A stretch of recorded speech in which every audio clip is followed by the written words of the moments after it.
Hi, I'm Dr. Jovita Daniel. I'm a medical oncologist based out at Chennai, India, and I'm here to share a few words on diabetes and cancer. Now, let's look at the epidemiology.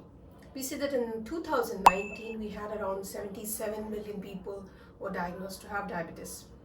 And in 2022, we had 100 million people who were diagnosed to have diabetes and 136 million people with a pre-diabetic condition, which means that India overall is a contributor of about 17% of the population with diabetes in the whole world.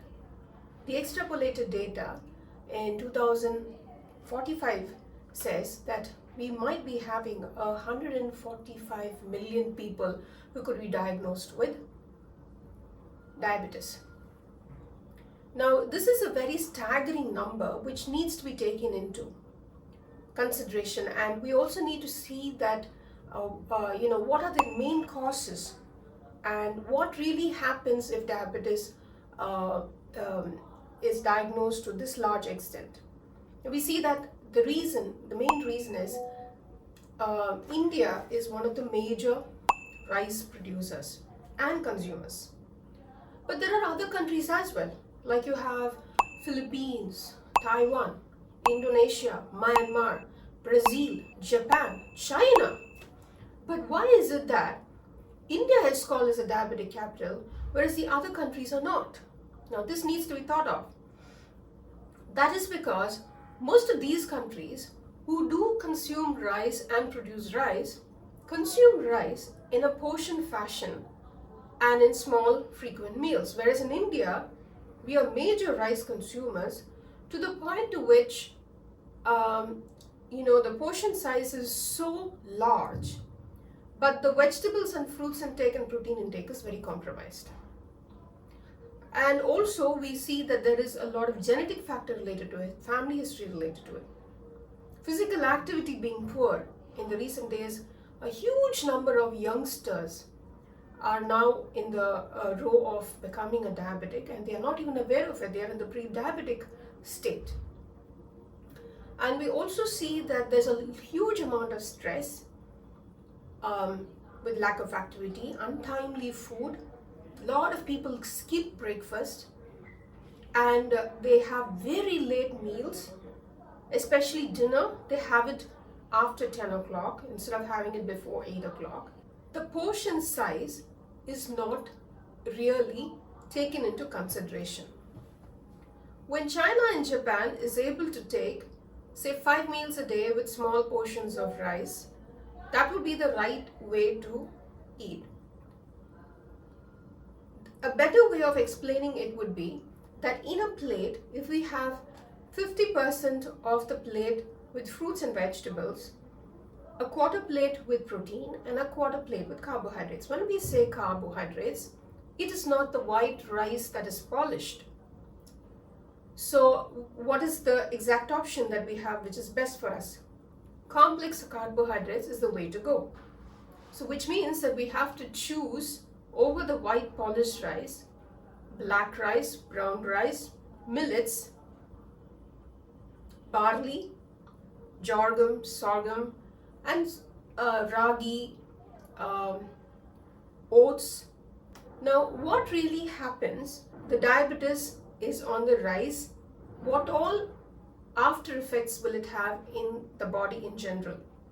It increases the cardiovascular trouble in terms of heart attack, peripheral vascular diseases. There is increased tendency for infection, like urinary tract infection in men or women. Any kind of infection, it takes a very long time to heal and recover. There are mobility issues in the joints, nerves in the legs and the hands are affected. The retina is affected, the vision is affected. There could be development of liver diseases like the non-alcoholic steatohepatitis. There is possibility of renal damage, and also we see that there is a state of a pro-inflammatory state that is produced in the body, because of which the body is in a state of a constant inflammation, a chronic inflammation, which actually translates to becoming cancerous in several organs by way of the metabolic aberrations that happens in different organs. Because normally in every organ we have some metabolic pathways. Now those pathways are attenuated or disturbed, and because of which different cancers develop. Now what are the cancers which normally develop? In women, breast and endometrial cancers are very common. In men, prostate and also breast. And in both men and women, right from esophageal cancer because of obesity and diabetes, to gastric cancer, pancreatic cancer, gallbladder cancer, colorectal cancers, all cancers, the tendency of manifestation is higher. It could be single primary, that is single cancer, or multiple primaries, that is after one malignancy another malignancy develops. It could be in a synchronous state, that is simultaneously, or metachronous state, that is one after the other. And also there are some other impacts that diabetes leaves on cancer. Let's look at what they are. One is, when we give drugs, chemotherapeutic drugs like taxanes, vinca alkaloids, what happens is that there will be effect on the nerves. So we will have to compromise the dose, which means that the results in cancer treatment will get compromised. Also, there will be increased constipation, increased infections, because of which when we are giving chemotherapy, the person's body is immunosuppressed, so cancer is going to attribute to a higher rate of infection, so it is going to increase the rate of mortality.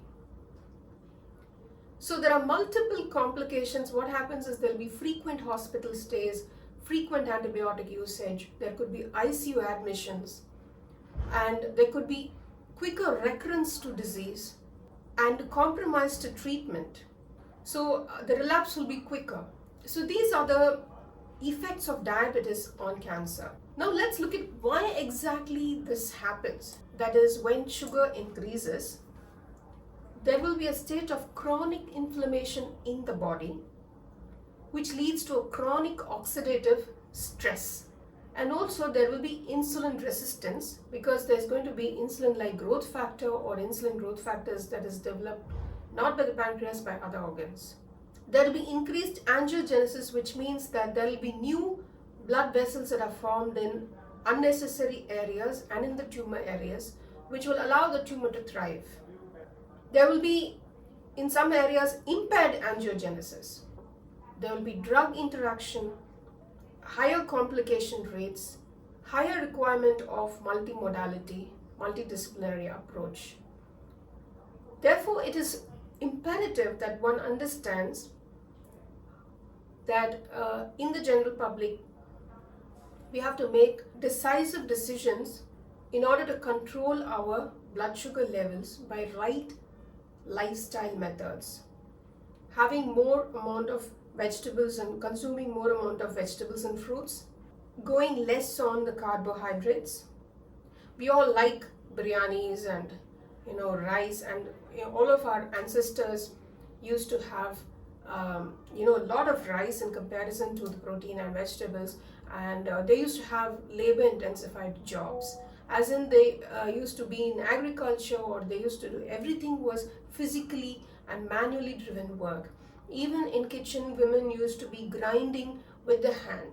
So because of that, the energy expenditure was high, and so when they consume more carbohydrates, it was actually matching to their energy requirement. But at this point in time, the youngsters, most of us who are desk bound, driven job, we don't require that much of carbohydrates. What we really require is nutritive, intense diet, which are vitamin rich diet, mineral rich diet, protein rich diet, which will help us to function properly. We don't require to stuff ourselves with food, but we just require to have the right portion size of food and consume a lot of water, smoothies, So that will help us to digest the food in a better manner and to have a proper glycemic index. For those people who have got a tendency to develop diabetes, I would suggest that they choose to take more of complex carbohydrates, vegetables and fruits in the form of salads, and those who are non-vegetarians can have their meat portions of fish or eggs, but making sure that physical activity is given importance.